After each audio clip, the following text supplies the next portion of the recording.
On April 20th, 2010, the Deepwater Horizon disaster changed the lives of millions living near the Gulf of Mexico, as well as the scientists who responded to the crisis.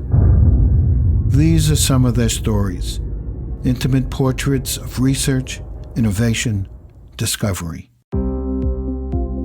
I'm Hal Weiner, co-creator of Dispatches from the Gulf, a series of documentaries, short videos, and podcasts. Today, we hear from Dr. Chris Reddy, senior scientist at the Woods Hole Oceanographic Institution, who will describe what it was like to be an eyewitness to the largest oil spill in U.S. history. He also explains why he's such a big fan of Star Trek hero Mr. Spock. But first, Reddy talks about a relative who inspired him to become a scientist. It was my grandfather, Conrad Bennett. He was almost something like a Doc Brown from Back to the Future, but didn't have any formal education. He was an electrician, and he taught me to solder when I was 5 years old. And when I was 6, I got the chance to solder a joint and light a blowtorch. And he was a great guy. I did not ever think about oceanography until I was about 24 years old. I thought I wanted to be a hardcore chemist and work in a lab.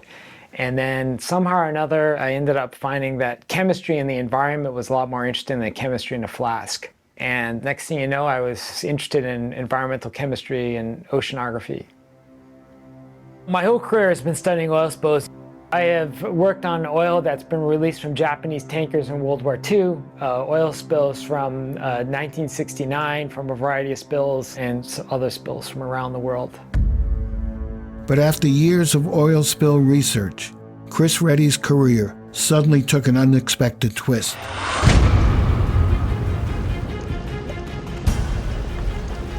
It happened shortly after the Deepwater Horizon oil platform exploded in flames, just 41 miles off the coast of Louisiana.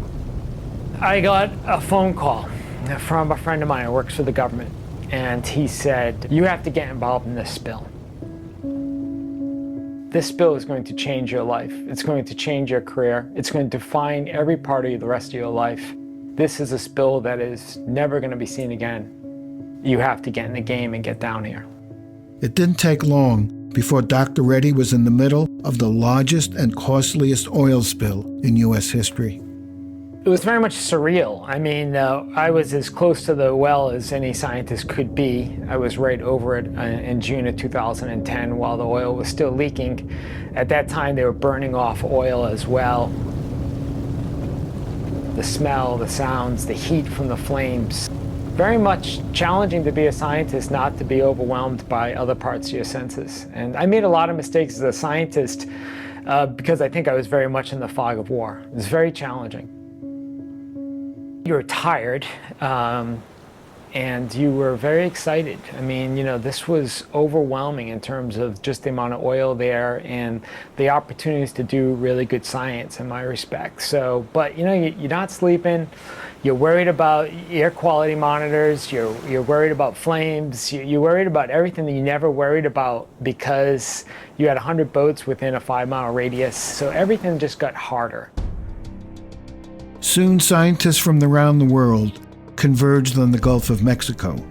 I was part of a team that actually was able to put some special collection devices and collect samples right as it was spewing out of the well, like you would have saw on CNN. It was about 5 o'clock in the morning after about 6 hours of an effort to do so, and it's just surreal, this cauldron of oil that's flying out of the bottom of the ocean floor. When I think of an oil spill as a barge broken up with some boom around it and a helicopter and a politician on the beach, that's what I think of an oil spill, the ones I've worked on in the past. So to see something so different was mind-boggling.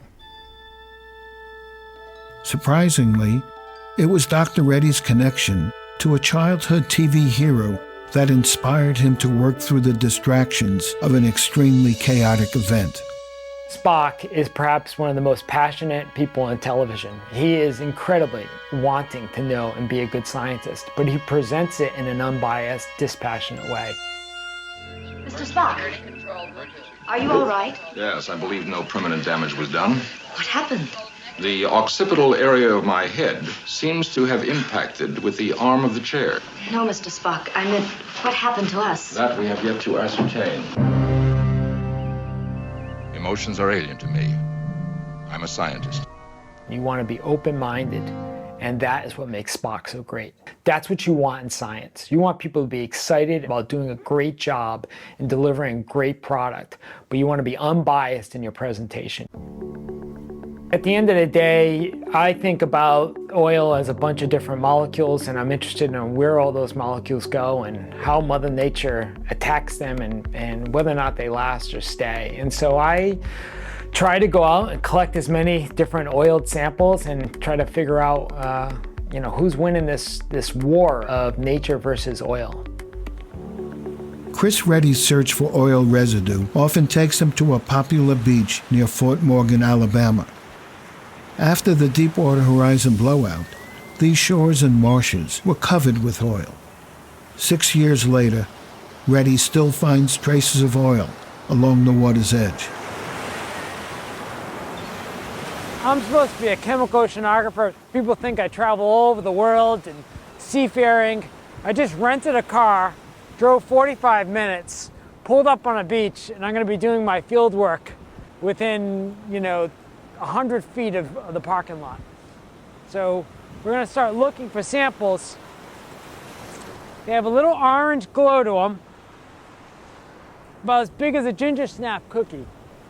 From a distance, you could almost think it's this, but it's not. That's a shell. That's a sample from the Deepwater Horizon right here. That's one. Within minutes, Dr. Reddy finds samples to analyze when he returns to his lab at Woods Hole. Nature has done very well.